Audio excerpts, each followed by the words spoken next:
Question 6. A student does an investigation to determine the relative formula mass MR of a solid unknown diprotic acid H2A. A diprotic acid is an acid that when you react 1 mole of the acid, it reacts with 2 moles of the base or the alkali, the sodium hydroxide. So the molar ratio is 1 to 2. So a diprotic acid actually releases 2 H pluses. The H pluses are the component part that reacts with the sodium hydroxide. But anyway, for now, we'll just say 1 acid reacts with 2 base. That's what a diprotic acid does. I've got 250 centimetre cubed of the acid, and in there I've got 1,300 milligrams of H2A. Remember, milligrams, I don't usually use milligrams. I want to get into grams, and to get milligrams up into grams into a higher unit value, I divide by 1,000. So that's 1.3 grams. I must remember that 250 centimetre cubed has got 1.3 grams of the diprotic acid. A pipette is used to add 25 centimetres cubed of 0.0112 decimeter cubed sodium hydroxide to a conical flask. I've been given a volume, since centimeter cube needs to be in decimeter cube, but I've been given a volume and a concentration. Concentration is moles divided by volume in decimeter cube. I can work out the number of moles of sodium hydroxide. That's the only reason that they've been giving me a volume and a concentration here. And then I've got some results from my titration that I'll come to in a minute. I'm going to do something immediately with this 25 centimeter cube, this volume and this concentration, because concentration is 0.112. 25 centimeter cube, get that into decimeter cubed.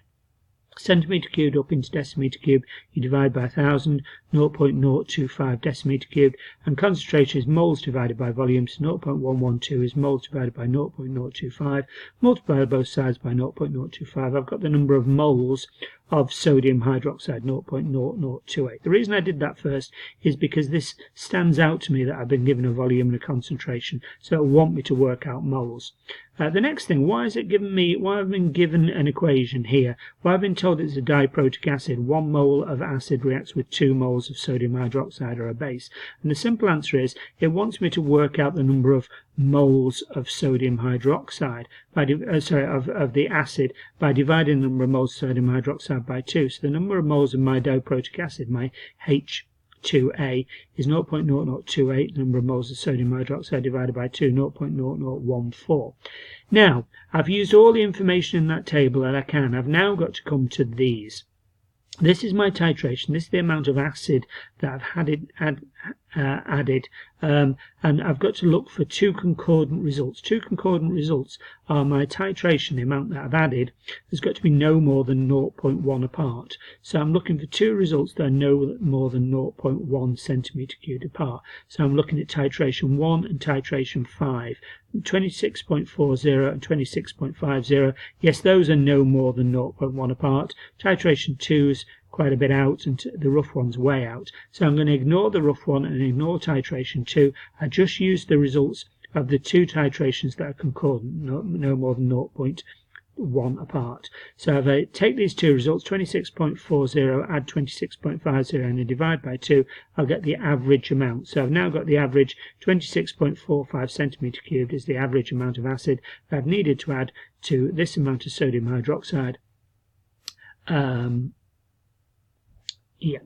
Now then, it's in centimetres cubed, so I now know that there's 0.0014 moles of acid in 26.45 centimetre cubed. I want to know the number of moles that are in this 250 centimetres cubed, because I've got a mass of the acid in this 250 centimetre cubed. If I can get the number of moles in this 250 centimetre cubed, I can work out MR. So I've got 0.0014 moles in 26.45 centimetre cubed. If I divide by 26.45 centimetre cubed, I work out the number of moles that's in 1 centimetre cubed. Multiplied by 250 gives me the number of moles in this 250 centimetre cubed. 0.0132 is the number of moles of solution of this acid in the that I've started with, and I know that there's 1.3 grams of this acid. So moles is mass divided by MR. Moles 0.0132 is the number of moles in this 250 centimetre cubed. There's 1.3 grams in this 250 centimetre cubed divided by MR. So rearrange 1.3 divided by 0.0132 is 98.5. I'm going to put 3 significant figures because everything else is to 3 significant figures. My actual mass is to 4 significant figures, but I'll go with the lowest piece of data in terms of significant figures. These piece of data have got 3 significant figures. This has got 4, so I'll go with 3 significant figures because that's my lowest piece of data in terms of significant figures, and I've got to match that. 98.5. The uncertainty in the pipette in this experiment is 0.06 centimetre cubed. Now, a pipette only uses one reading. You only read once off a pipette, so I've not got to multiply that value by anything. So you multiply this value, this percentage error, by the number of readings that you have. But since the pipette only has one reading, it's 1 times this. So this is just as it is. Calculate the percentage impurity in this pipette. So it's 0.6. The error is should be 0.6, should be 0.06 actually, divided by 25. 25, where's the 25 come from? It's come from, 25 is the amount of sodium hydroxide that you put in the pipette. So it's 0.06 should say, divided by 25 is the volume that's been put in the pipette, multiplied by 100%, 0.24%. Before adding the solution from the burette in the rough titration, there was an air bubble below the tap. At the end of this titration, the air bubble was not there. Explain why this air bubble increases the final burette reading. Well, when you're pouring from the burette, some of it will fill the air bubble.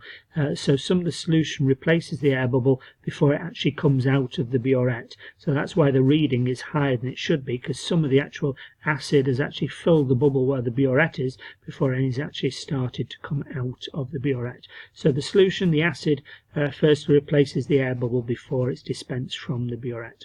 During the titration, the student washed the inside of the conical flask with some distilled water. That's fine. Washing down the inside of the conical flask is actually good practice to make sure that all the sodium hydroxide is in the base of the flask and reacts. Why does washing not give an incorrect result? Well, there's 2 reasons that you can put there. You get 1 mark for saying it in different ways. 1, the water doesn't react, so there's no problem adding water to it. And or the number of moles sodium hydroxide in the flask is unchanged. You've not removed any sodium hydroxide from there. So either of those 2. The water does not react is probably the easiest answer to remember.